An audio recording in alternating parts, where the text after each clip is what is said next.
ప్రకాశం జిల్లాలో గంజాయి కలకలం రేపింది. గుంటూరు టోల్ ప్లాజా దగ్గర పోలీసులు సోదాలు చేస్తున్న టైంలో అనుమానాస్పదంగా ఉన్న ఓ కారును తనిఖీ చేశారు. కారులో భారీ గంజాయి ఉండటంతో 5 వ్యక్తులకు అదుపులోకి తీసుకున్నట్టుగా తెలుస్తోంది. వారి నుంచి 7 కిలోల గంజాయి, 5 సెల్ ఫోన్లు, 14,500 నగదును స్వాధీనం చేసుకున్నారు. కారును సీజ్ చేసినట్టుగా తెలుస్తోంది. పాడేరు నుంచి కేరళకు గంజాయిని తరలిస్తుండగా పోలీసులు గుర్తించారు. నిందితులపై ఎన్డీపీఎస్ చట్టం కింద కేసు నమోదు చేశారు.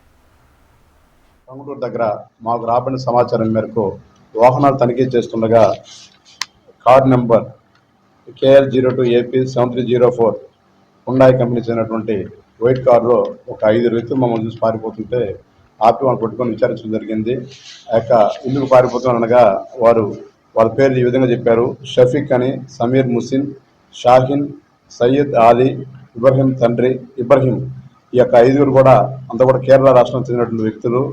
వీళ్ళు పాడేరు నుంచి గంజాయి తీసుకొని వస్తున్నట్టుగా సమాచారం ఉంది. సో వాళ్ళని గంజాయి ఎక్కడని చెప్తే కారు డోర్లో యొక్క గంజాయి 7 ప్యాకెట్స్లో సుమారు 6.2 గ్రామ్స్ 6.2 kg గంజాయి దాంట్లో కారులో మేము పట్టుకోవడం జరిగింది.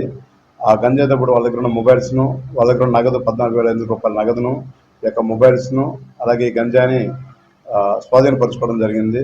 అతను ముద్దాయిని తీసుకొచ్చి అరెస్ట్ చేసి ఫర్దర్ విచారణ నిమిత్తం కోర్టు ప్రొడ్యూస్